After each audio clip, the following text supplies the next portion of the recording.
नमस्कार, मी Vaishali more about health मध्ये आपणा सर्वांचं स्वागत करत आहे। काही गोष्टीचे उन्हाळ्यात सेवन केल्याने फक्त थंडावा देत नाही तर त्याचबरोबर तुमची डायजेशन सिस्टम सुद्धा चांगली करते। त्यातीलच एक म्हणजे गुलकंद। काही लोक याचा वापर माउथ फ्रेशनर म्हणून देखील करतात। गुलकंद पोटातील उष्णता, थकवा, वेदना, स्नायूचे दुखणे या समस्यावरती प्रभावी काम करते। उन्हाळ्यात तळहात आणि तळपायांची जळजळ होते, अशा वेळी तुम्ही रोज गुलकंद खाऊ शकता। रोज 1 चमचा गुलकंद खाण्याने थंडावा मिळतो।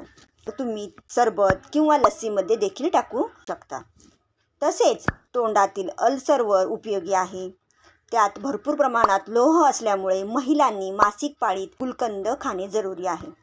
पाईलच्या त्रासातून मुक्त होण्यासाठी गुलकंद खाणे उपयोगी आहे। शरीराला डिटॉक्स करते। उन्हाळ्यात खास करून नाकातून रक्त येण्याची समस्या फार असते, अशा लोकांनी गुलकंद खाल्लेच पाहिजे। तर आजची माहिती आपणास कशी वाटली मला कमेंट करून सांगा। धन्यवाद।